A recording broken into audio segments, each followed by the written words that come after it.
I'm surprised they have a huge audience. That shows the interest in the topic continues to grow, which is fantastic.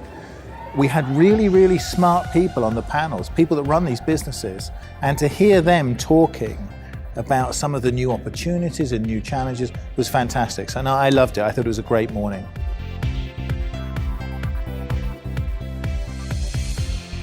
Yeah, so payments used to be something that was done in the back office of most organizations, whether it was with a merchant or whether it was a merchant acquirer. Now it's much more an issue that's being talked about at a CEO level and a chief marketing officer level. It's no longer just about the IT or the operations. And a consequence of all of that is that it's become much more strategic. So it has gone from being boring to the boardroom. I think what PSPs really need to focus on is when they're expanding into different geographies and different countries, they need to make sure that they invest enough in their product, and they need to make sure that they, one, have the right payment mix, and two, that the merchants, either if they're doing cross-border payments or they're acquiring local merchants, they need to provide the same seamless experience. We focus on creating solutions for merchants. So on one hand, creating more successful payments by taking a deeper look at the authorizations, build modeling built on historical information to optimize the authorization flows, optimize the fraud flows as well based on the historical data sets, reducing the false positives in fraud, and looking at the complete consumer experience in payments. I think what it really comes down to is these are just stepping stones to putting the end user right at the heart of what it is you do and add value or service to them. So we can call that big data, we can call it omni-channel, but what we're really trying to do is to make it easier for the end user to do what they want to do. There's data exhaust in everything that happens, right? Every move, there's some sort of data that's kind of spun out, and I think that's picking that up and applying it to solve a problem is still going to be underlying the next buzzword. I think the market is moving on. I think it is gone beyond omni-channel. I think frictionless payments, very, very current. I think PSD2 could be or may not be a good thing, depending on where you are within the value chain, if you're a consumer, merchant or acquirer. This year, let me think, the real buzzword was probably the Internet of Things.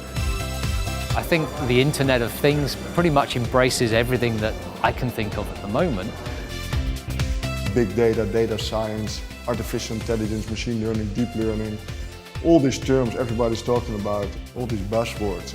And to give the merchants customer recognition, that seemed to me to be a very powerful trend as well. APIs. I think this is something you hear in every speech and every panel. It's everywhere and it will still be around us for the years to come, I'm sure. We believe that in the next 18 to 24 months, this is going to move to a marketplace where tablet is going to be the default option. And that's going to be a big change. Expectations from the country and expectations from the customers are different. So we really need to kind of find a solution that works for all of the countries. Template solution is not that easy, but it is where we want to go for. The content is on the market. It's now just shifting the sales channel from e-commerce websites to mobile applications. So I think this will be something that you will have to keep your eyes on because it will for sure drive the illegal or brand damaging transactions within the future. We need a good partner with fraud prevention solution in that place. And with the data they are using, we can block not only one fraudster, we can block a lot of fraudsters when they are using the same device, for example, or the same email address or IP address. So this is really helpful for us. The more information you have, the better you can treat that player experience, the better it is. Especially when you're dealing with, say, friendly fraud, you want to make sure that somebody who says that they were defrauded was actually defrauded. Somebody who's a good customer is treated as a good customer. I see the payment industry running behind by other online industries. Even standard retail is going faster in data science than the payment industry is. So I think there needs to be a real catch-up. Fraud and consumer behavior is, for us, are the key focuses with being data-driven as a capture in the payment industry.